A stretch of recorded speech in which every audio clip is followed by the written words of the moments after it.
Boa noite, meus amigos. Então, estamos aqui novamente para dar mais uma palestra de alguns minutos para vocês, graças a Fênix, que está fazendo um ótimo trabalho, no Brasil todo. Hoje eu vou falar alguma coisa sobre a auto-obsessão, o triângulo dessa auto-obsessão. Como vocês sabem, certo? O triângulo da auto-obsessão, ele começa com o ego, o id e o superego. Quando as pessoas, certo, nascem e vêm de famílias funcionais ou disfuncionais, a personalidade é mudada de 7 em 7 anos. Quando a criança já tem algum problema, certo, relativo, com o seu egocentrismo, com o seu superego, o seu id, certo? Ele às vezes pode demonstrar quando crianças para as famílias, principalmente quando a criança ela é imperativa, quando a criança tem um processo de choro contínuo, quando a pessoa tem distúrbios emocionais e sentimentais quando criança. E às vezes os pais não percebem isso. Por quê?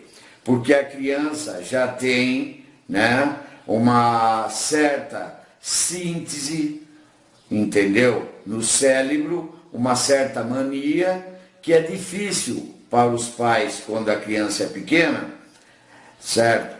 Começar a perceber esses instintos. E por que eu estou falando isso? O que acontece quando a criança, na área da dependência química, ele começa a se projetar para um prazer, um benefício maior? Aí vem pelo superego.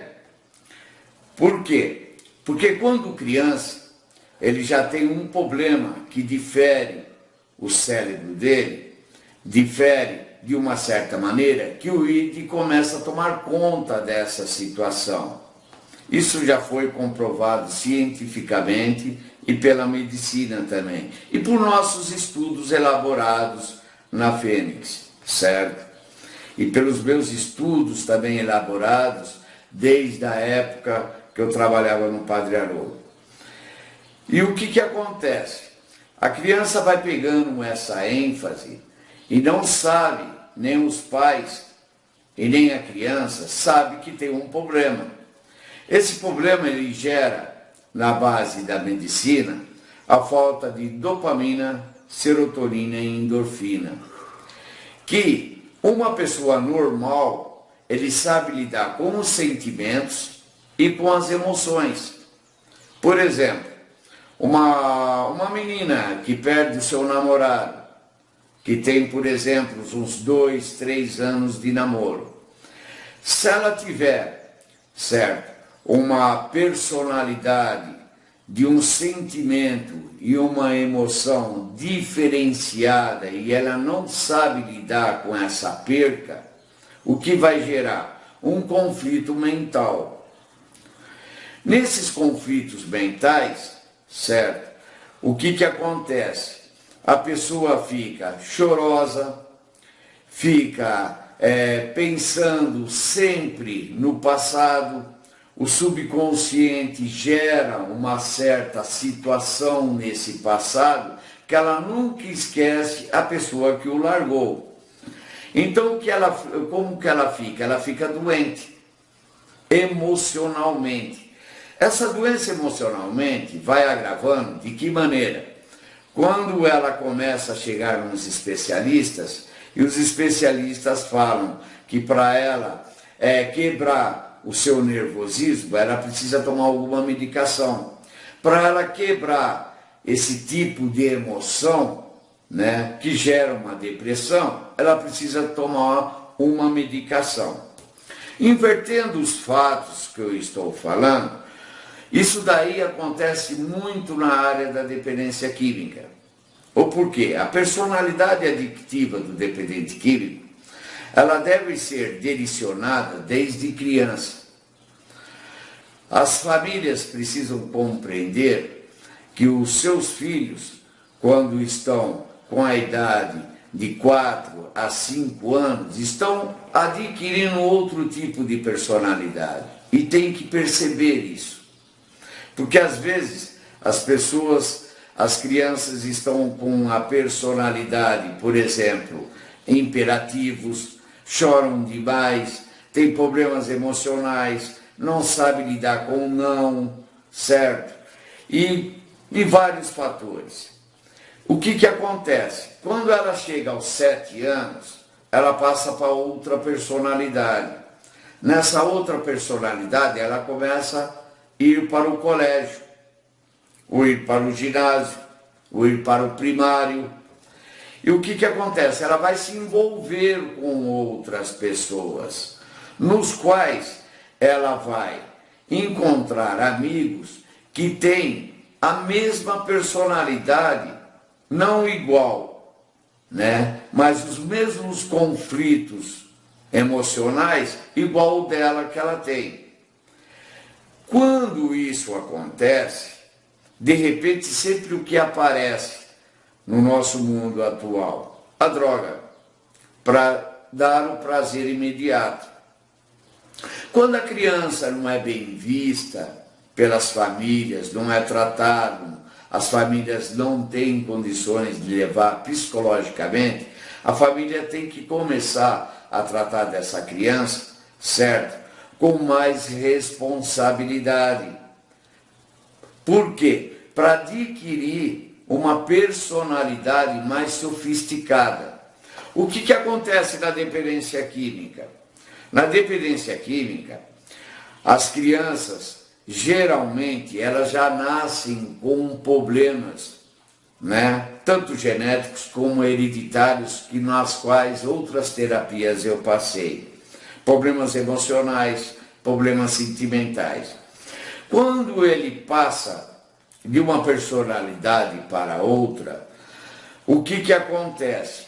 Ele não tem aquele prazer na sociedade e no mundo no qual uma pessoa normal tem. Por quê? Porque nele falta a química exata para infringir os neurônios um com o outro, né? Porque no cérebro o que gera é a química, serotonina, dopamina e endorfina. Quando uma criança está passando por certas dificuldades e ele já tem a genética e a hereditariedade de ser um dependente químico, ele vai buscar o prazer na droga, às vezes dada por um amigo, às vezes numa festa, uma bebida, né? Ou a cocaína, ou a heroína, ou qualquer tipo de droga que assim seja. Então aí o que acontece? Fica com essa falta da dopamina, serotonina e endorfina, fica o vazio. Muitas vezes a gente explica que esse vazio é gerado, né, que a pessoa tem um vazio no cérebro. Não é isso. É que a dopamina e a serotonina e a endorfina, ela não completa, certo, as válvulas de escapes neuroniais que existem no cérebro. E o que acontece? Quando o dependente químico ele passa a usar qualquer tipo de droga e ele já vem com essa genética e essa hereditariedade, gera o quê? A compulsão. Por quê? Porque a droga que lhe satisfez, que ele precisava usar, ou que ele usou pela primeira vez, gerou mais dopamina nos neurônios. Aí o que acontece? Gera compulsão e obsessão e ele vira mais dependente químico. Enquanto a isso, quando para, certo, a droga ela diminui no cérebro da pessoa, o que acontece? Está faltando a dopamina, gerada por aquela droga que ele usou, que ele gostou da primeira. E isso vai progredindo a doença dele. Por isso que se fala o ciclo da obsessão e da compulsão. Quando nós começamos a entender e a estudar esses casos em 1985 e começamos a ampliar essa situação, vemos que a maioria dos dependentes químicos não são todos que se recuperam. De 100, só um se recupera. O porquê? Porque ele não é bem administrado da maneira tanto científica e da maneira, certo, explicada em cima das programações. Quando o indivíduo ele entra numa clínica ou em qualquer instituição, ele é bem explicado por profissionais dessa área, ele começa a entender que ele não pode mais beber ou usar drogas nunca mais. O porquê? Ele tem que se acostumar a ter outros fatores para gerar essa química no cérebro. Como, por exemplo, jogar futebol, nadar, esporte de alguma maneira. Aí vai gerar dopamina adequada no cérebro do dependente químico, que ele não precisa mais usar a droga para obter, certo, essa química no cérebro. Quando ele começa a entender isso e a se projetar, que ele vê que ele não pode mais beber ou usar drogas, ele tem que mudar de vida. E essa mudança de vida que é o fator primordial para ele buscar a recuperação. Isso são nas maioria das pessoas que têm problemas nos circuitos internos mentais que precisam ser estudados e verificados. Nós temos uma equipe que trabalha na Fênix, que de alto gabarito, que explicam isso por reuniões, certo? Explicam por palestras, por videoterapias, no qual o indivíduo vai entender que a mente dele, certo? Falta químicas suficientes para ele largar do álcool da droga. É por isso que a Organização Mundial da Saúde fala que no máximo é 6 meses de internação, ou às vezes 9 meses, ou às vezes 1 ano. É isso que eu falei da palestra antiga, da semana passada, que muitas famílias não entendem, que elas precisam também se adequar a um programa para entender melhor o seu dependente químico. Quando o dependente químico ele chega numa instituição e ele começa a se desintoxicar, física, mental, espiritual, certo? Começa a se alimentar melhor, começa a fazer física, começa a organizar o seu corpo todo, o que acontece? Ele evolui. Mas muitas vezes ele não entende que ele tem uma doença no cérebro dele, que essa doença é progressiva, incurável e fatal, e que de repente, se ele tomar qualquer iniciativa de voltar para a casa dele, e o quarto, isto já foi cientificamente comprovado, e o quarto dele tiver pintado com a mesma cor, o que vai acontecer?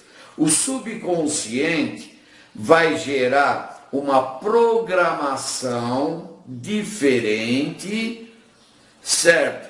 Que vai pedir a droga. Parece brincadeira, não é? Vai pedir a droga novamente. Porque o subconsciente é onde que está todo o nosso passado. O nosso melhor passado, o que é? Está no nosso subconsciente. Para adquirir uma consciência melhor e um subconsciente futuro. Isso podemos chamar de espiritual, mas já está notificado certo? Pela medicina e pela ciência. Aí o que acontece? O dependente químico sai e às vezes não sabe lidar com a vida social. Por quê?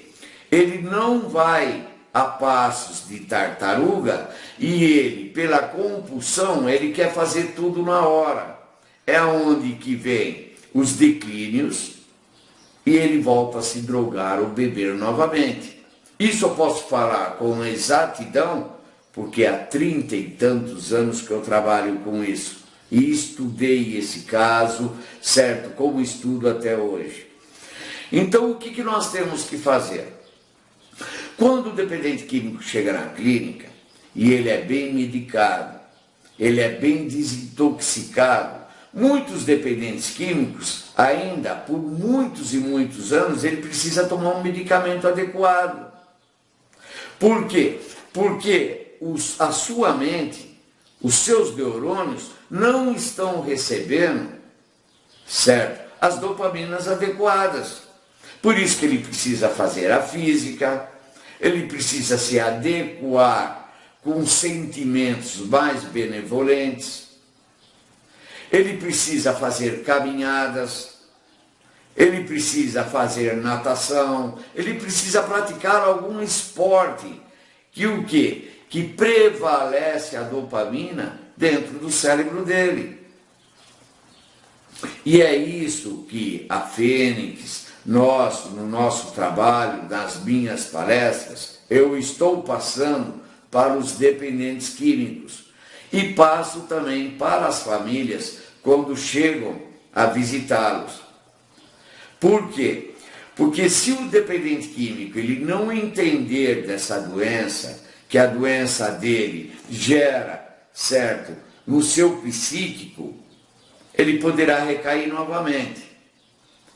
Eu estou falando isso daí, nessa terapia, nessa videoterapia, explicando para vocês.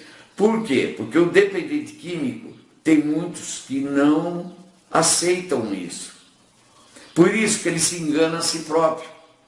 Ele acha que 6 meses para ele já está bom, ele está curado. Mentira! Ele nunca vai estar curado. Ele pode tomar ayahuasca, ele pode tomar qualquer outro tipo de medicamento, mas se ele não querer buscar um tipo de tratamento também na vida social, ele vai se dar mal. Lógico, não estou querendo atormentar as pessoas que estão ligadas a vários tipos de situações, né, para salvar o dependente químico. Eu uso técnicas favoráveis, certo? A Daytop, onde que eu explico para os meninos que ele tem uma doença que é incurável e que essa doença incurável é a quantidade de dopamina que ele tem no cérebro, que ele pode buscar lá fora também, nos estudos, no trabalho, nas aceitações, nos esportes. Ele tem que buscar algo que completa, certo, esses mecanismos de defesa que ele tem dentro dele, que é de grande valor terapêutico para ele mesmo e de grande valor, certo, para ele enriquecer a sua sobriedade. Por isso eu digo para vocês, mais uma vez, que nós estamos aqui todas as semanas, falando sempre algo de bom, algo de comunicação, para vocês entenderem melhor a dependência química e se habituar a trabalhar com o seu dependente químico e buscar sempre projetos que beneficiam a cura do seu filho ou de qualquer pessoa que é dependente químico. Muito boa noite, muito obrigado pelas atuações que estão dando, certo, a Fênix, né? A Fênix está com um trabalho ótimo e nós estamos tentando salvar as vidas que estão decadentes na nossa sociedade. Muito obrigado.